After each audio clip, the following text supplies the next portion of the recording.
Vamos juntos começar a conversa aí com o Rodrigo. E aí, Tchê, tudo bom? E aí, meu velho, Tudo certo como é aí? que estamos? Me ouvindo bem? Tô te ouvindo tudo bem. Tá me ouvindo aí? Tô te ouvindo muito bem também. Show, show. Tô sem fone. Daqui a pouco eu vou ali pegar o fone, daí quando tu estiver falando eu sumi, é porque eu fui pegar o fone e voltei. Tranquilo. Vamos lá. Certinho, então, vamos lá. Buenas, então ontem a gente conversou, certo? Na live está disponível ali depois para quem quiser ver, sobre o Chesterton jornalista, né? E diríamos até o começo, né? Claro, permeou a vida inteira do Chesterton, mas trata-se mais do começo da vida do Chesterton. E o que a gente vai trabalhar hoje aqui, que é o Chesterton biógrafo, certo? Trabalha muito esse meio, né? Meio caminho do Chesterton e um pouco do final também. A gente vai meio que vai até o final, ele termina suas últimas obras ali, São Tomás de Aquino é uma das suas últimas obras, e depois a gente vai retornar para os romances, né? Então a gente vai acabar fazendo um efeito bumerangue aí, e aí a gente vai explicar, evidentemente, que tem a ver, né? Nós voltarmos aos romances amanhã tem a ver com a campanha que a gente anunciou aí, nova que vai surgir, certo? Bom, então hoje que eu preparei para nós conversar, dentro da medida do possível, que eu pensei com o Rodrigo é bem tranquilo, a gente vai conversando, nem precisa preparar muita coisa, o negócio vai surgindo, o assunto vai rolando. Pensei em nós dividir mais ou menos em duas partes, certo? No primeiro momento, vamos falar do Chesterton, um biógrafo, não um biógrafo barra agiógrafo quase, né? Não o biógrafo de Santos, né? Não aquele cara que tratou tão bem, né? Porque eu acho que São Francisco e São Tomás merecem um capítulo à parte nessa live aqui. Nós vamos começar falando do Chesterton, um biógrafo mesmo, certo? Um biógrafo totalmente Certo. diferente. E eu queria começar que a gente trabalha assim. Por que Chesterton é um biógrafo diferente? Porque fala biógrafo, a gente já pensa mais ou menos aquele cara que foi lá, estudou a vida do fulano de tal, aprendeu as principais características, conversou com pessoas, etc. E montou uma biografia recheada de informações, com detalhes da vida pessoal da pessoa, etc. E isso não tem nada a ver com as biografias que Chesterton escrevia. Então, vamos começar Exato. por aí, certo? Por que não tem nada a ver? O que o Chesterton tinha de diferente que eu vou ali pegar meu fone e estou te ouvindo?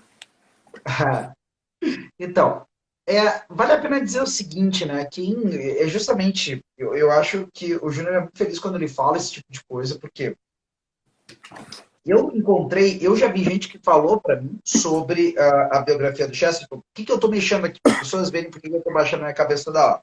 Eu estou aqui com as obras completas do Chesterton. Então, estou trazendo aqui aos olhos agora as biografias que o Chesterton escreveu, certo? E não são somente, agora o Júnior citou algumas das mais famosas.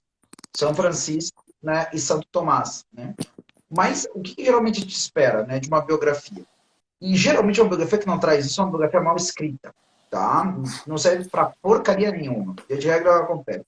Uma vez eu peguei uma biografia, né? Não vou falar de quem que é a biografia, porque né, é difícil as pessoas descobrirem quem é o biógrafo. Mas assim, gente, fatos muito importantes da vida, né? Do biografado estavam ali, ou não estavam as datas, e eu tendo lá que colocar isso no trabalho e não encontrando as coisas que precisava. Ou seja, a minha biografia é inútil. Por quê?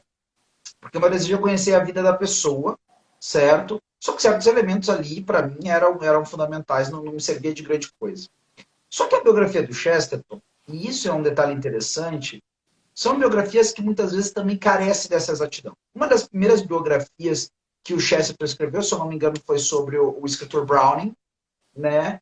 E ele quase que perdeu né, a publicação dessa biografia, que era uma biografia, que era uma coleção, né, de escritores, de personalidades que eram biografados, inclusive algumas delas por grandes autores daquele período, né?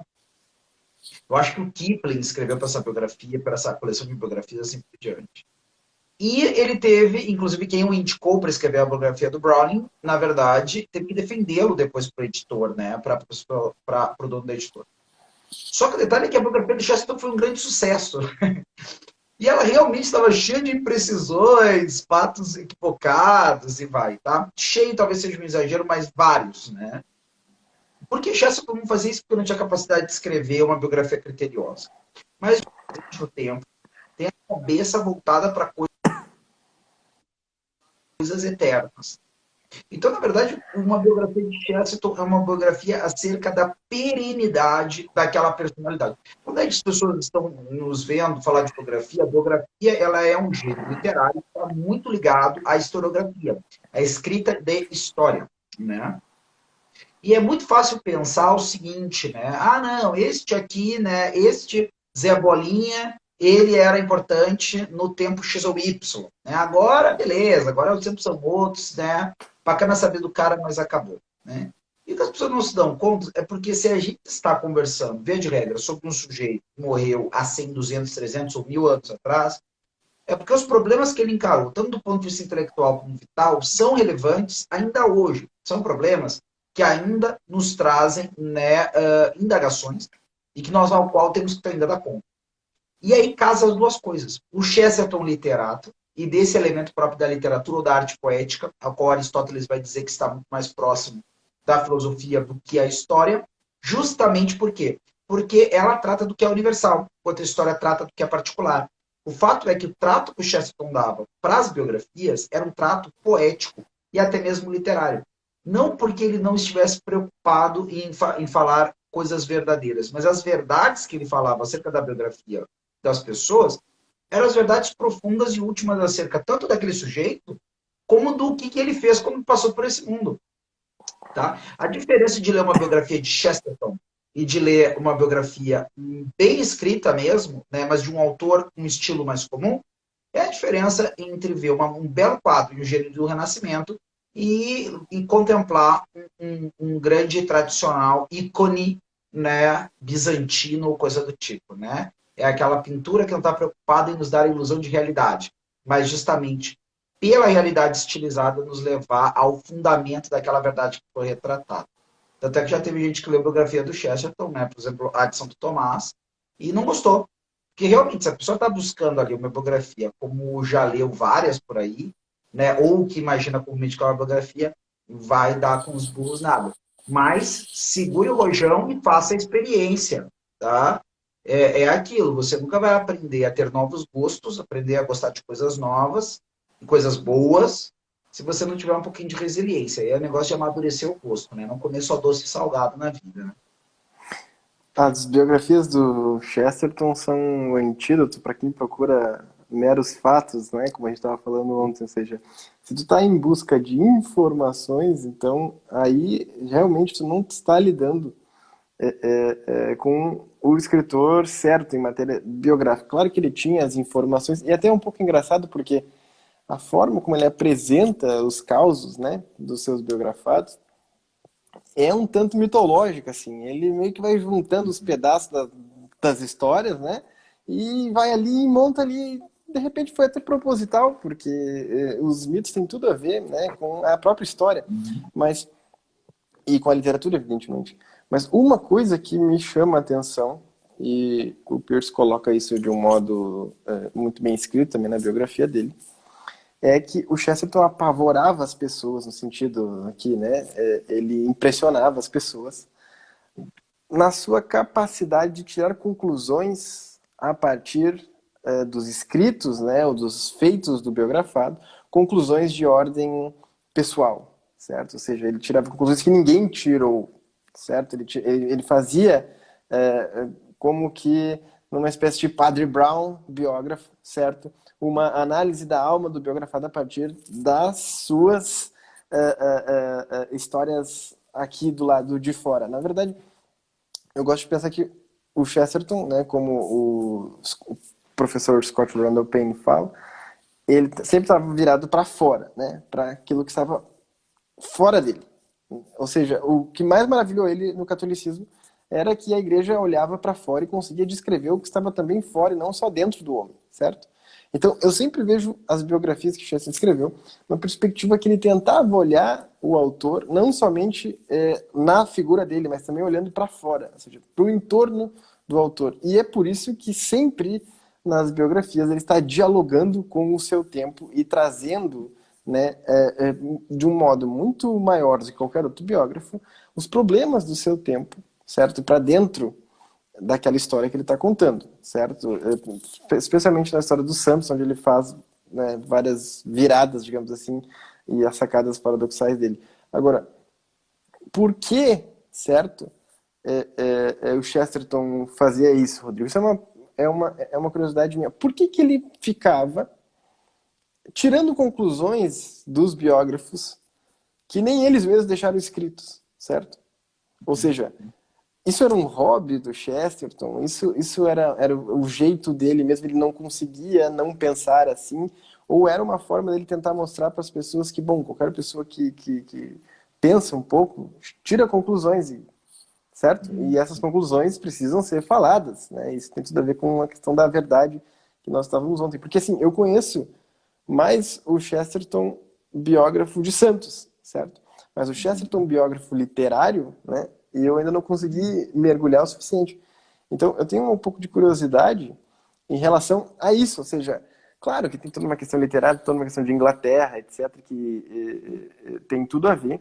Mas, assim, por que ele queria ficar o tempo todo causando uma impressão nas pessoas, não no sentido assim vaidoso, né? Mas ele queria causar uma perplexidade nas pessoas, trazendo elementos novos sobre o biografado. Ele era criticado por isso, né? Ou seja, como é que você diz que fulano de tal era de tal jeito se nenhum indício claro e evidente marca isso, certo? Não, é porque justamente ele construiu toda uma base de raciocínio para chegar até lá. Mas o Chesterton não conseguia agir de outro modo, ou era uma coisa um pouco proposital e ele gostava realmente de levar nesse campo literário? Aí a gente vai fazer mais ou menos o que o Chesterton fez com seus biografados, tá? Então, Exatamente. tentar entrar um pouco na cabeça do homem, né? Mas o que eu percebo é que o Chesterton, até isso aí se coaduna com o que nós conversávamos hoje, né? Que é o negócio da genialidade do Chesterton, tá? Talvez no Chesterton nós tenhamos conhecido, né, no Ocidente, em uma das raras oportunidades que isso aconteceu, um gramático no sentido mais alto da palavra da arte liberal da gramática, certo? E um homem que abarca de maneira completa as artes do trigo. Ele é um gramático, ele é um lógico, ele é um retórico, né? Uhum. Ou seja, se nós vamos juntar todas essas realidades, né, de fato, no fato existencial do sujeito, que é o caso do Chester, nós temos primeiramente um sujeito que sabe conhecer um homem através dos seus escritos, tá? E isso não é nenhuma loucura, nem eu estou inventando isso na minha cabeça.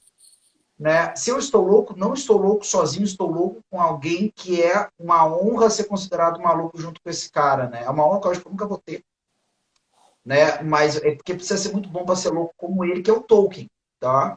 E o Tolkien ele vai dizer que na verdade para ele a biografia verdadeira de um escritor, principalmente de literatura, está mais do que contida numa investigação histórico-biográfica, né? Como por exemplo faz acerca dele o Humphrey Carpenter, indo lá, tendo à disposição, né, os escritos do Tolkien, as cartas, blá. Inclusive, para quem não sabe, o volume de cartas da vida do Tolkien é organizado também por esse biógrafo. Mais do que isso estaria nos escritos desse literato. Tá? Então é isso. E o Chesterton também ele é muito conhecível. Né? Acho que talvez até mais. Talvez ele facilitou o caminho. Talvez ele tenha sabido justamente, né, as dificuldades que ele enfrentou para encontrar esses homens em meio aos seus escritos, certo? E depois meio que facilitou o caminho para nós. Isso aí eu estou só viajando na maionese, né? Porque eu acho que é uma coisa além dele. Ele percebendo, né, muito claramente o que os homens diziam nas suas letras, para além, inclusive, daquilo que eles aparentemente queriam dizer. E isso é uma coisa importante, até para quem está nos assistindo agora, né, quiser levar uma coisa mais além do Chesterton, que já é muita coisa para levar, mas que é a questão de uma certa noção que nós temos que ter em crítica literária. Quem quiser aprofundar isso, pode ler caras como, né, o Northrop Frye, pode ler o Todorov, pode ler esses caras aí que vai aprender muita coisa com eles. Mas uma coisa que nós temos que ter noção é que o texto ele traz elementos que muitas vezes não são previstos, nem mesmo pelo autor, porque o autor trabalha com símbolos que são anteriores a ele e continuarão aí depois que ele foi embora, certo? O Chesterton, como é um homem que está conectado com a sabedoria, né, de sempre, eu vou chamar assim, ou de tão longe quanto ele pôde, que é um homem que está educado desde muito novo, né? Ele teve a cabeça informada pelas formas literárias mais altas do seu país, né? Porque isso é interessante, qual é os efeitos disso aí? Está até em neuropedagogia, essas coisas todas, né? Os guris lá no Instituto ficam loucos comigo que eu trago esse papo. Isso é bobageira! Falou de neurônio na jogada, já está errado, negócio de neurônio. Mas eu acho que tem algumas coisas que estão relacionadas a isso, sim, né?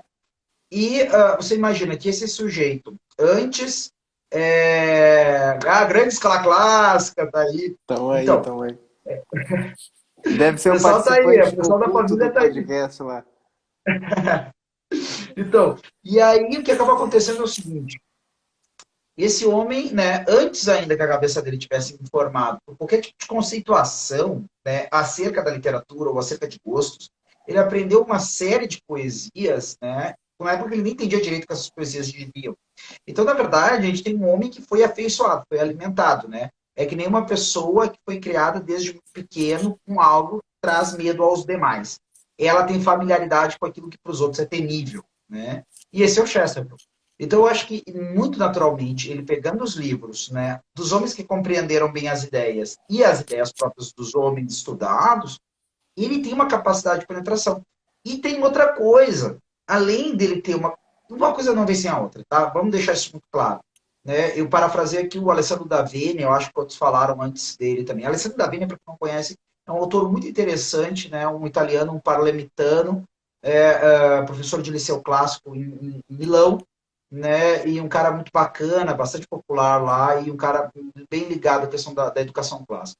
E esse cara, ele vai comentar que quem lê mal, via de regra, pensa mal, e muitas vezes por isso também acaba vivendo mal. Tá? Então, como esse é um homem que tem domínio do símbolo linguístico, ele também tem uma capacidade lógica, porque isso é a sequência do trivium. Tá? Eu organizo a simbologia através do elemento gramatical. Eu emprego esse elemento gramatical na organização, né, que se dá na lógica. E quando eu tenho o elemento simbólico e ele está organizado pela lógica, eu estou pronto, então, para externá-lo através da retórica, seja por escrita, seja na oratória. Tá? Que é o nosso caso do nosso herói, né? Que é esse cara que tem o símbolo claro, tem as ideias claras, certo? E vai juntar as duas coisas numa retórica, numa verba potentíssima. E ele conhece as coisas através disso também. Então, quer dizer, é um homem que tem toda a capacidade de entrar em contato com o conhecimento daquilo que é manifestado para ele. Não lance uma ideia, né, para esse homem, porque a partir de algumas ideias suas, ele pode conhecê-lo melhor do que você mesmo se conhece. E eu acho que isso, quando existe alguém assim, é quase como uma paixão dominante, né? Ele fazer essa leitura, né, ontológico-biográfica, né? Eu acho que é um pouco isso que a gente poderia dizer que o Chesterton faz, né? É quase uns poder. Alguns dizem que ele inaugurou o thriller metafísico, nós poderíamos dizer, eu acho, sem medo de errar muito, que ele inaugurou a biografia metafísica. Né? Então, Exatamente. É sensacional. Não, ele faz isso com uma simples, com uma normalidade, certo? É como se fosse algo fácil, né? Como se fosse exato. algo trazendo para analogia, certo? Dos homens comuns brasileiros, certo? Era mais ou menos quando se via o Zidane jogar, certo? Era uma coisa fácil. O jeito que a bola chegava, distribuía, fazia, etc. Pensa, não, é uma coisa simples, é fácil de fazer. O Chesterton escrevia muito assim, né? Com uma facilidade, inclusive, toda vez, eu lembro que quando eu comecei a ler Chesterton, eu pensava, como que ele conseguiu escrever isso desse jeito aqui? Né? Eu nunca conseguiria pensar, e ele faz isso a cada página. Né? Ele consegue inverter as coisas a cada página, ele consegue trazer um paradoxo a cada página, com uma capacidade, assim, como, mais ou menos como o Zidane jogava futebol, certo? Uma coisa tranquila, uma coisa para ele banal, certo? E depois descobrindo como ele escrevia os artigos, então fica ainda mais surpreendente. Né, porque ele escrevia artigos mais ou menos como nós fazíamos aí, trabalhos para a faculdade, certo? Talvez até um pouco pior. Então, assim, essa capacidade realmente Inclusive, achei muito interessante trazer a questão do trivium, né? Porque tem tudo a ver com o Chesterton. E a questão da lógica tem mais ainda a ver com o Chesterton, porque todas as pessoas que estudam lógica, que leem Chesterton, ficam maravilhadas a capacidade que ele tem de não cometer erros lógicos, certo? Exato. É uma coisa impressionante, assim. Então, ele consegue, sendo um lógico, fazer algo que aparentemente deveria, seguindo uma lógica natural, né? Ser uma biografia do início ao fim da vida da pessoa, com os fatos, etc. Fazer algo que rompe com essa normalidade inicial, que seria uma biografia fazer assim. Certo? Ele consegue trazer elementos da literatura, como estava falando, e elementos, então, da... Vamos falar... Tu falou da metafísica, mas a gente podia baixar um pouquinho o degrau da própria psicologia humana, certo? Porque é uma capacidade de entender o homem, né? E ele é o autor de O Homem Eterno, que é um tratado de antropologia também sensacional. A forma como Chesterton via o homem e conseguia tirar conclusões é uma coisa muito interessante, muito instigante. Tanto é que já, assim, fazendo um spoiler de amanhã, né? Tanto é que a figura do Padre Brown significa isso, certo? O Chesterton é como se fosse um confessor, certo? Analisando o seu biografado. A partir do que o biografado expressa, ele consegue ir, então, trazendo os elementos que estão por trás daquilo que ele expressou. Exatamente como um confessor que diz, olha, padre, eu pequei por causa disso, disso e disso. Então o sacerdote vai lá e diz, tu pecaste nisso, isso por causa disso, disso, disso. Se tu cortar aqui, aqui, aqui, logo tu não vai ter isso, isso e isso que está me falando. Bom, o Chesterton fazia isso com as ideias, certo? E, evidentemente, a partir das ideias ele trazia as questões que envolviam a personalidade daquela pessoa, né? Mas, acho que, assim, das biografias que ele escreveu, a mais aclamada, que eu já enchi o saco, inclusive, do Joel aí para traduzir logo e tal, não sei o quê. Não sei quando vai ser traduzido os números completos, né? É a do Dickens, certo? Ou seja, é a grande biografia dele fora aquelas duas, né? Porque Chesterton tinha uma relação com Dickens muito próxima. Você vai Sim. ver, cada livro de Chesterton traz alusão a Charles Dickens, o tempo todo, certo? Por que isso? Por que entre todos os biografados dele, Dickens tem uma primazia no coração de Chesterton? Tirando Santos, né? Aí, claro, aí a gente vai ter que falar de uma outra coisa, porque se a gente vai parar para pensar, em muitas coisas da carreira, e mesmo da carreira do Dickens e do Chesterton, existem semelhanças, assim, né? São dois homens, né, que cantaram, né, para todas as categorias sociais da Inglaterra, né, as virtudes do homem comum. Mais até, né, talvez seja Dickens que tenha, né, dado muita força para esse romance de infância, né, com a figura do Huckleberry Finn, pode ser? É bem possível que eu confunda, porque tem personagem do Mark Twain que eu confundo muitas vezes com o personagem do Dickens. Né? O Tom Sawyer é do Mark Twain e o Huckleberry Finn é do Dickens. Talvez eu me confunda um com o outro, mas aí o pessoal nos desculpa, né? Boa a essência daquilo que eu quero dizer, né? Vou aqui, né, mal imitar o nosso querido Chester. Mas assim, então, o Dickens, ele traz esses elementos. E outra coisa interessante, né? Era um homem que, assim como Chesterton também, publicou em jornal, né? Muitas das coisas do caminho do Chesterton é o caminho do Dickens, em termos de carreira, certo? Ainda que o Dickens não tenha se envolvido quase nada em polêmicas filosóficas, políticas em algum grau. Isso se percebe mais na literatura do Dickens. Só que o Dickens conseguiu, ao lado de outros autores, como, por exemplo, o Rudyard Kipling, ou mesmo o Sir Arthur Conan Doyle, mas de alguma forma o Dickens expressou, ou ele deu cara para essa alma, né, do homem inglês sob o regime vitoriano, especialmente do ponto de vista do industrialismo e do império, né? E ele criou um romance que atende em algum grau uma coisa que o Chesterton entende ser o sentido por exemplo, da questão das histórias de detetive, né? Ele vai dizer que a história de detetive, na verdade, ocupa o lugar de encantar a cidade. Ou seja, essa cidade moderna, ela precisa de um tom poético, né? E aí ele vai dizer, inclusive, num artigo do Defensor, que é aquela, né, coletânea de vários artigos dele desde o começo, esse aí é de 1901, esse artigo, onde ele vai falar sobre esse papel do conto de detetive para encantar, para mostrar a poesia dessa cidade pós-industrial, né? E o Dickens talvez tenha sido o grande cara que mostrou, né, essa poesia em concreto com os seus personagens nas mais diversas conjunturas, né? Pegando os sujeitos e dando tons poéticos, colocando eles quase em contos de fadas. Olha que doideira!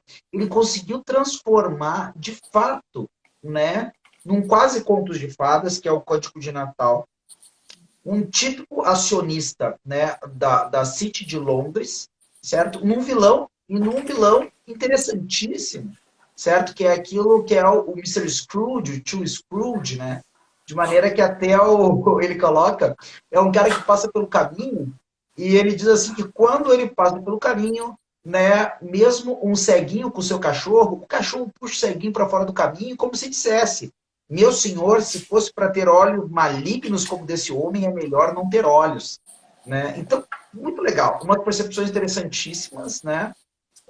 A própria questão da história de triunfo, a questão do jovem agraciado, por exemplo, com uma oportunidade, como ele lida com isso na Grandes Esperanças, a questão da visão de uma vida, né, na coisa do David Copperfield, né, olhar para uma vida e acompanhá-la como um romance, de fato, com uma biografia, e também pegando elementos que a gente poderia olhar, eu diria até mesmo sob o ponto de vista muito material, ele pega nesses personagens e dá um tom, se não épico, meio encantado, meio de quase um realismo fantástico e assim por diante. E o Chesterton, na verdade, vai dar voz para esse sentimento tão necessário, né? Que é esta capacidade de eu ir ao mundo imaginário, ir ao mundo literário, ir ao mundo subcriado, lá e de lá olhar para o meu mundo e fazer aquela operação que ele comenta, né? Eu acho que na Ética do País das Fadas, que nós dissemos que pelos rios corriam vinho porque esquecemos de quando nos deslumbrávamos por eles correrem água, né? Nós falamos, né, da maçã ser dourada porque esquecemos do nosso deslumbramento porque elas eram vermelhas, porque Tommy se espanta quando dizem que abriram o armário e lá viu um dragão, mas o Tommy de 3 anos, ele com 7 anos se espanta com um dragão. Ele com 3 anos se espantava só com o relato de que alguém abriu o armário, né? Então, eu acho que talvez, na cabeça do Chesterton, uma das pessoas, um dos escritores que o legaram algumas das visões mais românticas, muitas aspas nesse romântico, tá? Porque o romantismo do Dickens é um romantismo, eu diria, mais pé no chão, tá? É uma visão mais romântica deste mundo que é o mundo dele. Eu quero lembrar vocês, gente, que o nosso Chesterton não é nem um rapazinho idílico de interior, não, tá? Ele é um homem nascido e criado em Londres, certo? Viveu quase a vida inteira no bairro de Kensington, tá? Então, ele é um cara que procurava o romance da própria vida também, né? Então, eu acho que nisso, um outro autor muito importante para que alguém quer saber influências relevantíssimas, né, na vida do Chesterton é George MacDonald com o seu, né, A Princesa e o Goblin também, que é um outro livro que eu recomendo vivamente para quem quer conhecer um pouco o mundo literário do Chesterton, né? Mas eu acho que é isso. Eu acho que ele enxergava o Dickens como um cara que tinha sacado algumas coisas que ele também sacou, né? E essa biografia, inclusive, não é só muito afamada por pessoas que gostam muito do Chesterton. Ela até hoje é uma referência, né, para a análise do Dickens, né?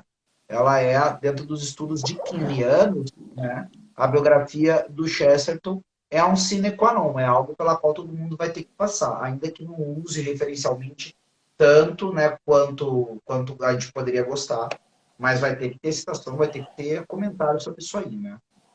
Sim, e até é muito interessante que o Chesterton, que é tão conhecido por causa de ortodoxia, por causa do apologético, por causa do Padre Brown, é, é o mesmo Chesterton, certo, que escreve biografias muito recomendadas e aclamadas por aqueles que estudam os biografados com maior precisão, que foi o caso também, né, já partindo então para a segunda metade aí, da nossa live do Santo Tomás de Aquino. Mas antes do Chesterton escrever Santo Tomás de Aquino, que foi praticamente a última biografia que ele escreveu, né, em um dos últimos livros, aí, se eu não me engano, foi o último oficial, né? Depois foi lançado um ou dois livros, foi uma série de artigos reunidos, então foi o último livro, assim, do começo ao fim, né, que ele escreveu, foi São Tomás de Aquino.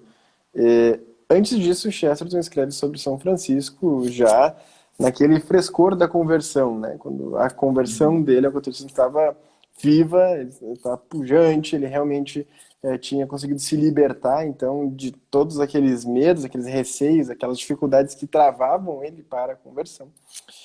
Mas o amor de Chesterton pelos santos, né, é muito mais antigo, né, vem desde a sua infância. O próprio São Francisco de Assis é uma referência, um outro São Francisco, mas o Xavier também é uma outra referência. E ao longo da vida, Chesterton sempre, conforme estudando a história, né, ele sempre ia topando aí com a vida dos santos e admirando outros grandes santos, como São Tomás More, como Santa Joana d'Arc, etc. Então, quando Chesterton escreve São Francisco de Assis, aí são análises minhas, palavras minhas, que pode ser uma grande bobagem, ou pode ser só meia bobagem, né? Sempre tem essa possibilidade também. Me parece que ali ele sobe o nível do jogo, né? Ou seja, ele começa a escrever coisas que fazem com que as análises dele, num nível mais profundo, de tal modo que ele não costumava demonstrar tanto esse aspecto católico da análise dele de modo tão livre, certo? Porque ele ainda não era um católico oficialmente, ele ainda tinha algumas pequeninas prisões na forma de falar sobre os santos católicos, etc. Ele falava, certo? Mas ainda tinha, e aqui a gente pode até fazer uma análise, certo? Que é mais ou menos assim, você vai lá, fez uma cagada e cometeu um pecado, certo? E aí você está com a confissão marcada com o sacerdote ali, vai ser às 3 da tarde, etc. E você está feliz que você vai conseguir reparar aquela cagada, ser absolvido, etc, etc.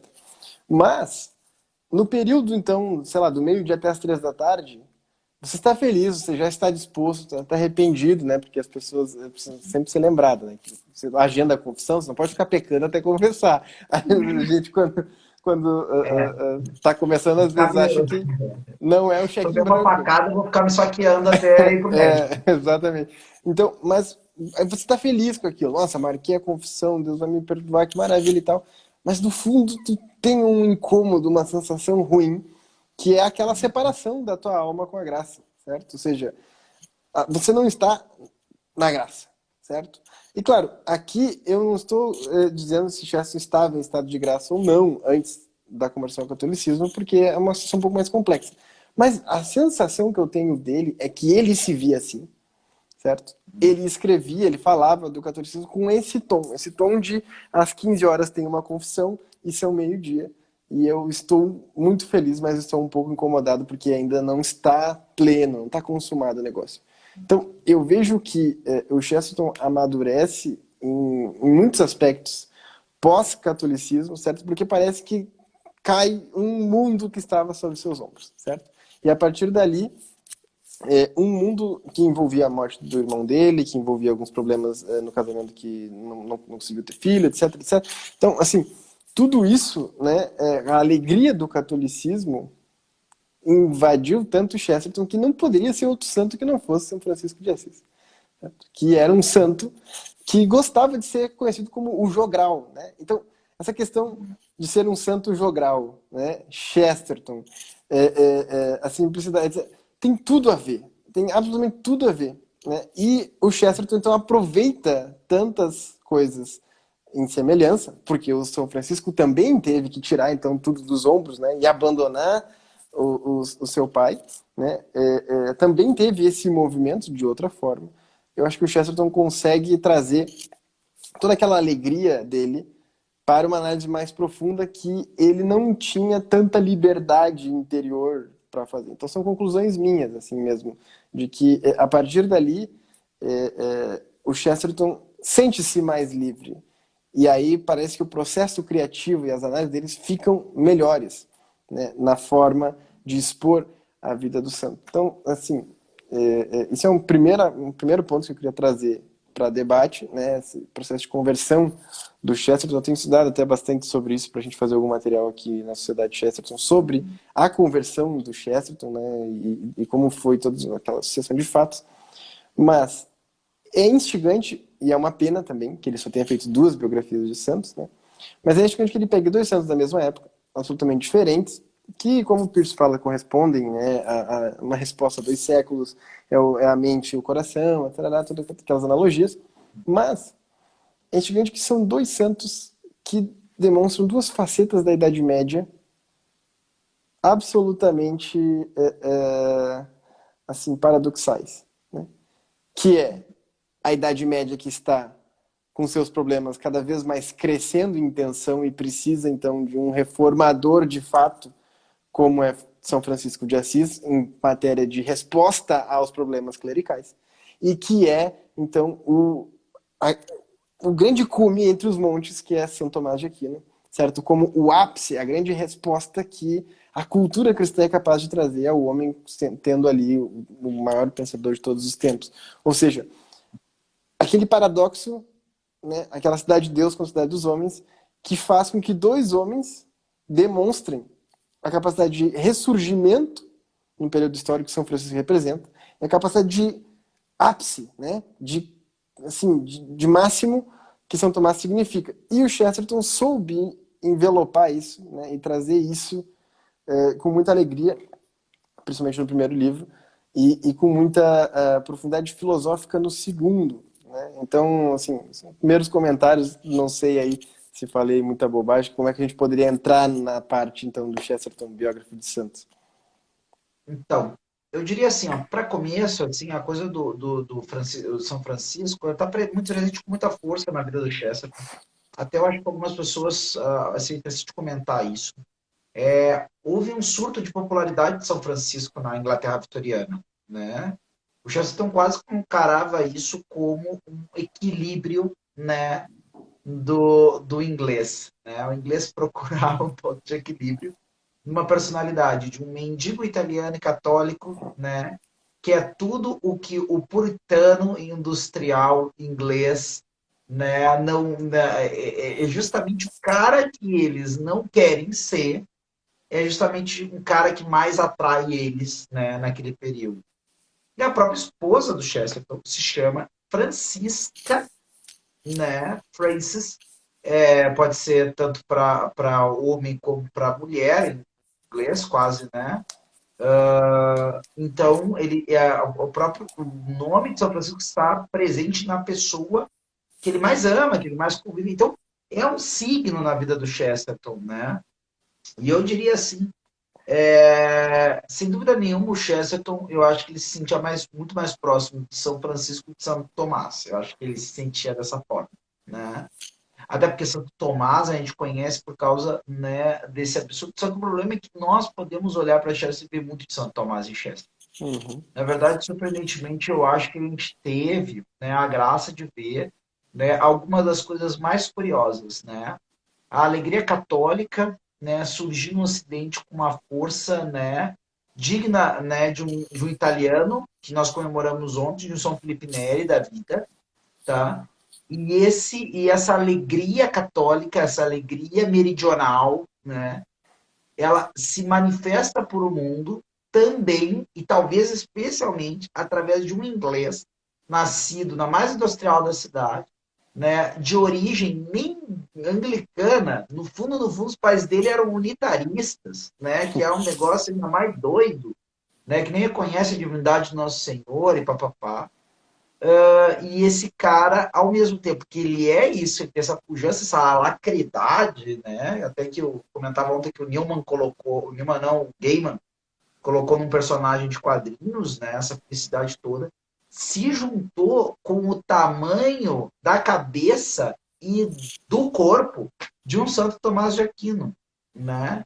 Então, tu tem a irreverência de um Francisco, de um Jogral, e o Chesterton muitas vezes é isso mesmo. um homem que não se levava a sério, né? Eu acho que encarna um pouco aquela coisa do jogral de Nossa Senhora, né? Que é um conto medieval que fala disso. Para quem não está sabendo muito bem o que é o jogral é, né, vamos chamar assim, é um sujeito ligado ao entretenimento popular. Ele faz coisa de palhaço, ele faz coisa de malabarista, ele faz de tudo um pouco dentro dessa coisa do entretenimento de rua, vamos chamar assim, né? Pô, aquela galera assim do teatro, né, das federais aí, né? Só que nada de catolicismo nesse caso, teatro das federais aí.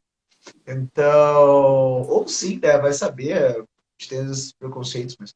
E, de toda forma, a gente viu uma coisa que é assim, olha, eu não me recordo, eu agora não consigo lembrar de um santo que tivesse a coisa do bom humor, né, tão marcada junto com a questão de um intelecto tão potente. E a gente fala do São Felipe Neri, né, e a gente não pode esquecer, que a gente comentou ontem, que boa parte desse caminho do Chesterton foi pavimentado pela presença de ninguém mais, ninguém menos que o Cardeal Newman, que foi quem trouxe o oratório de São Felipe Neri para a Uhum. Inglaterra, né? Então, para outra cidade industrialíssima aí do norte inglês, muito, e por isso mesmo muito identificado com a classe trabalhadora, e tchá, tchá, tchá, né, que é Birmingham, né, uma cidade pela qual vai passar, inclusive, o nosso querido Tolkien também, né, vai morar em Birmingham, né, também durante o tempo. Então, para mim, eu tenho essa questão de que é um sujeito que encarnava essas duas coisas, né, de maneira concreta. E vai, com certeza, né, procurar, eu acho que isso é uma coisa importante também, ele vai perceber que a contemporaneidade precisa, né, colocar as coisas no lugar de novo, tanto o coração como a cabeça. Tá? Então ele está lidando já com os primeiros estertores não, mas o primeiro alvorecer desse sentimentalismo exacerbado, né? Mas ele está vendo, sobretudo, a questão da racionalidade verdadeira sendo jogada por tudo que é lugar, né? Menos no lugar correto. Então, o Santo Tomás também é oferecido como um antídoto. Eu me pergunto assim, Chesterton poderia ter escrito sobre muitos santos, né? Mas aí é também um pouco que nós conversamos ontem, né? Ele queria servir ao seu país entregando ao seu país a verdade, né? E eu É acho isso. que ele escreveu justamente sobre isso, sobre a verdade que seu país precisava conhecer. Isso faz todo sentido, porque qualquer pessoa, certo? Se eu ou tu fôssemos pensar, não, vamos escrever uma biografia de um santo. Bom, evidentemente teria que ter um santo que seria que ser um santo que você tem devoção, que você tem um Uhum. afeiçoamento, certo? Mas a segunda pergunta que tu te faria, além de qual é os que eu mais gosto, certo? É, para que eu vou escrever uma biografia de um santo? Se já foi escrita tantas e tantas vezes. Quantas biografias existiam de São Francisco de Assis, né? Então, para que E eu de vou Santo escrever Tomás também, de São Tomás, os exatamente? dois maiores da Idade Média, eu acho que ninguém é tão famoso igual os dois. Exato. Ou seja, ele realmente quis trazer uma perspectiva apostólica, né, para dentro do trabalho dele, e agora como um católico, certo? E acho que isso também é uma questão importante, porque a conversão do Chesterton foi um evento social também, né? Foi Exato. foi um marco, foi uma coisa assim, caramba, esse grande homem resolveu fazer a loucura, né, de se tornar católico, e ao mesmo tempo era aquela coisa, só agora que ele anunciou, todo mundo já sabia, né, menos ele, que ele ia acabar se tornando católico. Então, quando Chesterton escreve as biografias, ele realmente escreve num tom de serviço, e é interessante, principalmente em relação a biografia do São Tomás, que é onde ele está assim, já passou, né, por toda a questão do coma, todas as doenças, está no final da vida, está num período de dificuldade, está vendo que as coisas não vão durar tanto tempo. É um período de um Chesterton maduro que sabe falar o que quer falar e que sabe reter o que quer reter para que a gente busque aquilo que deve ser buscado, certo? Ele não entrega tudo de uma vez, é por isso que ele já no começo do livro avisa, olha, vai ser estranho para quem conhece São Tomás, né? Eu vou deixar aqui a parte mais importante de fora. Ou seja, ele realmente não nos introduz no mundo da teologia ali. Ele escreve uma biografia que você vai entender alguns conceitos filosóficos de São Tomás, a partir de episódios da vida dele, você vai entender muito de Idade Média, isso acho que é uma questão importantíssima, né? As pessoas dizem, não, eu quero estudar Idade Média e tal, não sei o que. Bom, um ótimo caminho é você pegar esses dois livros, né? E devorá-los, porque ali tem análises sobre o período medieval né, que o Chesterton realmente tem a capacidade de fazer, mas ele deixa de fora o principal de São Tomás, né? E isso me remete muito de que, às vezes, quando você quer ensinar a alguém, ou quer ensinar a outro de fato, você não pode entregar tudo para ele. Você precisa dizer a ele, olha, até aqui eu consigo lhe ajudar, mas daqui em diante você vai ter que dar o passo sozinho. Mas eu sempre pensei isso sem fazer a correlação com o pensamento voltado para a Inglaterra, né? E realmente agora deu um estalo aqui na minha cabeça que de fato o Chesterton quis fazer isso sabendo, como ele sabia, que uma Segunda Guerra estava se aproximando, né? Que era algo muito próximo, né, de acontecer e que existia toda uma tensão no ar, no ambiente, né? Então o Chesterton quer mostrar que, bom, a galera vai se matar aí, certo? Mas enquanto todo mundo está nessas loucuras, São Tomás ainda está ali para dizer não é ser ou não ser, né? O ser existe de fato. Ou seja, se nós voltarmos a sermos homens, se nós voltarmos minimamente à filosofia, naturalmente a gente vai voltar a Deus, né? Então, isso tem tudo a ver também com a ideia de paganismo que o Chesterton tem, né? Ou seja, quanto mais pagão um país se torna, mais fácil é de convertê-lo depois, certo? Porque o paganismo vai levar o homem ao cristianismo. O problema é o pseudo-cristianismo, né? Que tem um parasita ali e fica corroendo ele, não acaba se convertendo. Mas eu acho que ele via, principalmente em São Tomás, uma resposta, né, ao homem que iria enfrentar grandes dificuldades e que, bom, o Chesterton aí entra todo o tom profético dele, né? Todas as coisas que ele avisou que ia acontecer e de fato depois foram acontecendo, ele já também trouxe ali um remédio, mas um remédio regular até certo ponto, né? Num tom de serviço. Acho que é uma boa reflexão, principalmente em São Tomás. Eu penso que tem uma coisa também que eu acho que, na verdade, eu vou acabar repetindo o que tu falou, Júnior, mas é para realmente não ter dúvida que o pessoal entendeu. A- Sobre São Francisco, eu penso que o inglês, ele sempre teve muita proximidade com o São Francisco, pensando inclusive em como graçou a ordem franciscana na Inglaterra, né? Para bem e para mal também, né? Então a gente tem esse quadro de que São Francisco e os franciscanos são próximos dos ingleses em algum grau. Existem muitas histórias. A ideia mais comum de frei, de religioso, que o inglês tem na cabeça, é o franciscano e assim por diante. A gente tem o Bay, a gente tem ali o, a própria figura dos Scotus, nós temos Uhum. ali, e vai longe. Inclusive em oposição aos próprios dominicanos e tudo mais, e ali, né, a gente tem... Mas tem um detalhe que é o seguinte, sobretudo, é preciso absorver a atitude de São Tomás. Isso aí é uma das coisas, se você ficar querendo ser mais tomista que São Tomás, leia a biografia de Chester. Porque é evidente que o pensamento de Tomás sempre será, né, um excelente ponto de partida e um ponto de retorno como uma referência sobre o fazer filosófico, sobre a resolução, sobre questões específicas da filosofia. Mas às vezes as pessoas não percebem quanta sabedoria há contida na observação da biografia de Santo Tomás, da atitude de Santo Tomás. Não só diante do conhecimento, mas diante da vida e diante da igreja. E eu acho que o Chesterton, como um homem que sabe da importância da simplicidade diante da verdade, que é algo que ele enaltece no homem comum, não, o homem comum não é nenhum santo, é cheio de canalices também, calhordices. Só que as calhordices do homem comum, via de regra, são mais conforme a natureza das coisas. São pecados de gente sã.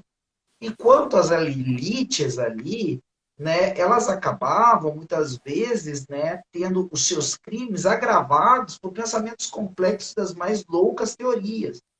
E quando ele propõe São Francisco, ele propõe uma coisa muito simples, o deslumbramento e a gratidão diante da realidade do dom de Deus, de coisas muito simples, da vida, da natureza e por diante. Agora, quando ele propõe São Tomás, ele propõe a submissão de um homem muito capaz diante da verdade pura e simples. E essa simplicidade de coração de Tomás, né, com o deslumbramento diante da realidade de Francisco, que faz o Cântico das Criaturas, eu acho que guardando as devidas proporções, que é cada coisa, né, Chesterton acabou tendo nesses dois homens signos, né, diapasões, que nos ajudam a entender o que ele buscou. O que ele buscou durante a vida.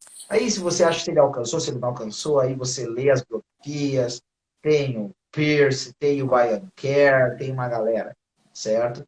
Agora, que com certeza eram metas que ele almejavam, né? Simplicidade e gratidão diante da estrutura da realidade, né? Da verdade, sem ser dúvida nenhuma. E com uma coisa muito tomística e muito franciscana, que é o quê? Um amor profundo e intenso, apaixonado pelo mundo, né? Mas muito purificado, né? Por uma pureza de coração. Chesterton é um cara muito puro, né? E também as Uhum. coisas clássicas de pureza, a gente fala em pureza, a gente fala muito de sexo, né? Mas não é só Sim. isso. A pureza de coração demanda a submissão à verdade natural, revelada e também à castidade. E essa pureza de coração, acho que também era uma coisa muito própria. O Chesterton é um cara puro mesmo, né? Um cara E com aquela uma pureza, inocência. exato, essa inocência típica da infância espiritual, da pessoa que consegue Ah, realmente abandonar as misturas, né? Porque algo que é puro é algo que não vai ter misturas ali. O problema é que a nossa forma de amar a Deus, de olhar para o outro, sempre está um pouco misturado com algum pecado, com algum conceito, alguma coisa, alguma lembrança. E a gente não consegue se desprender e acaba não conseguindo ter essa visão. Mas eu acho que eu queria fazer só um ponto que tu falou, te interrompi até, que é o São Francisco, em termos chestertonianos, né? É o homem que vai desvendar o mundo saindo, certo? E São Tomás é o homem que voltou e viu que estava tudo em casa. Era necessário? Tudo bem, né? Vamos entrar nessa vibe aí, realmente precisa ver a natureza, precisa estar lá, precisa sair, precisa ser missionário, etc.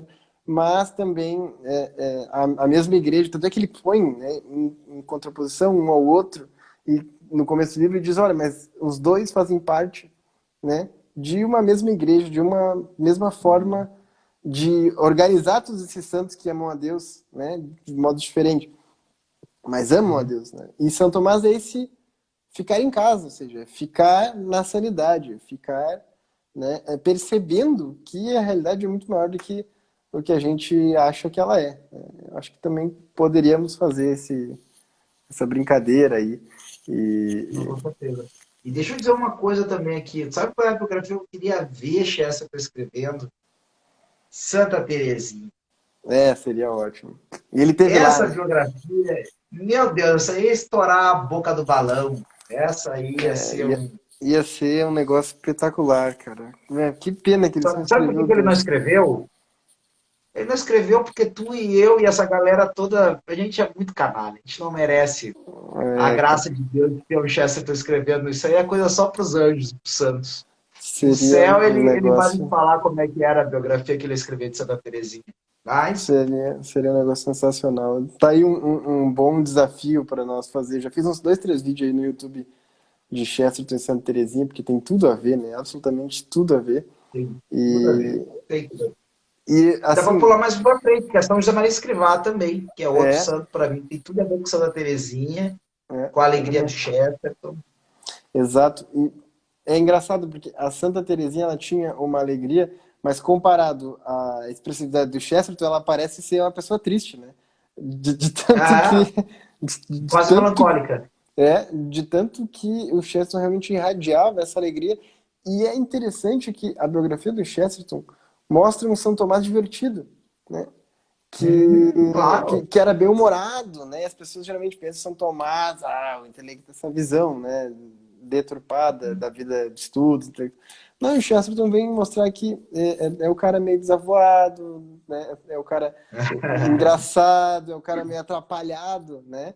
Mas Aham. que realmente. Isso acho que tem muita inferência dele ali também, porque ele sabia algumas coisas, ele viveu na pele, né? Claro que ele jamais admitiria, mas assim, aí entra, vamos para a doutrina da participação tomista, e vamos dizer que de algum modo o Chesterton participava então desse espírito tomista, de conseguir ver o mundo dessa forma, né? E de se sentir diferente dos outros, né? E de não dar bola também para isso, simplesmente pensar, Claro, bom, tá assim, então vou te falar a verdade aqui mesmo e já é. Mas exatamente. eu acho que o Chesterton biógrafo, assim, isso aqui é só um ensaio, né? Uns arranhões horrorosos de uma música que a gente tentou tocar e saiu uns desafios e tal, mas assim, se o cara for estudar mesmo, alguém tinha, né, que fazer algum Não. estudo das biografias do Chesterton, produzir um material consolidado. Não sei se isso foi feito também. Só posso fazer a citação das biografias que ele fez. Ah, O sim, pessoal aqui verdade. ouviu falar de algumas. Mas só para o Sim. pessoal ter ideia. Eu não sei quem é todo mundo aqui, tá, pessoal? Vários aqui eu sei, mas outros não. Thomas Carlyle, Robert Louis Stevenson, escritor de Ilha do Tesouro, né, e Mr. Hyde and Dr. Jekyll. Tolstói, Charles Dickens, Tennyson, Thackeray, Browning, Watts, Shaw, Blake, Milton, Kitchener, e aí São Francisco de Assis, Cobbett, não sei quem é o Cobbett, Chaucer, né, o cara que botou a literatura inglesa no mapa da literatura universal, e por fim, o último, né, a última biografia, aqui nessa ópera Omnia, nessa ópera na obra completa, está com um subtítulo que eu particularmente não conhecia.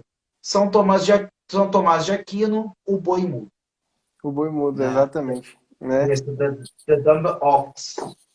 Era isso aí mesmo. Inclusive, não tá aí nessa lista todos os prefácios que ele fez para outras biografias, né? Que Ah, também é tem uma também. cacetada de coisa, né? Deixa eu dar uma olhada. Vamos ver se tem. Eu não olhei, não fui atrás aqui, mas vamos Va- ver. Um Mas não sei dizer, prefácio, mas pô, um prefácio se de vai aparecer biografia outro escrito por prefácio aqui, acho que Chesterton, não.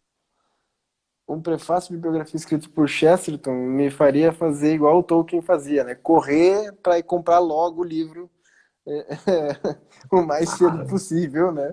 Porque, caramba, nem sei quem é o cara, mas se o Chesterton fez um prefácio, eu certamente quero ir lá ler. E tem uma outra questão, né? Alguns desses que ele escreveu estavam vivos, né? E ele escreveu justamente, como o caso do Shaw, né? E se não me engano, o Watts também. Ele escreve justamente para causar perplexidade mesmo. Ele tem um pouco É. disso, é uma coisa espetacular. Mas não sei se o pessoal aí tá gostando das lives, etc. Se estiver gostando, manda depois pro pessoal lá. Mas hoje a gente vai ficar por aqui, né? Porque senão realmente o negócio vai ficar interminável, certo? Então amanhã a gente termina, vai ser mais cedo, vai ser 7h30, que a gente tem uns compromissos aí. Mas acredito que durante o dia já vai ter revelação então do novo livro, certo? Que nós vamos editar aí na Sociedade Chesterton. E vale a pena então ficarem acompanhando, aproveitar as primeiras 24 horas para adquirir, porque depois vai estar num valor um pouquinho acima, certo? Vai valer muito a pena. O pessoal pediu muito esse romance aí, finalmente então a gente vai conseguir publicar, certo, pessoal? Então amanhã teremos a revelação e amanhã é a data então de comemoração do nascimento de Chesterton, né? Então um dia também marcante aí para quem é chestertoniano, Chesterton, sei lá, eu ia inventar uma palavra aqui, mas não vamos pagar mil. Então é isso aí, brigadão, Rodrigo, tamo junto, né? Amanhã a gente Nossa. se fala e é isso aí, cara. Valeu, meu querido. Sempre um prazer enorme. Até a próxima. Até amanhã. Sempre. Falamos amanhã. Valeu!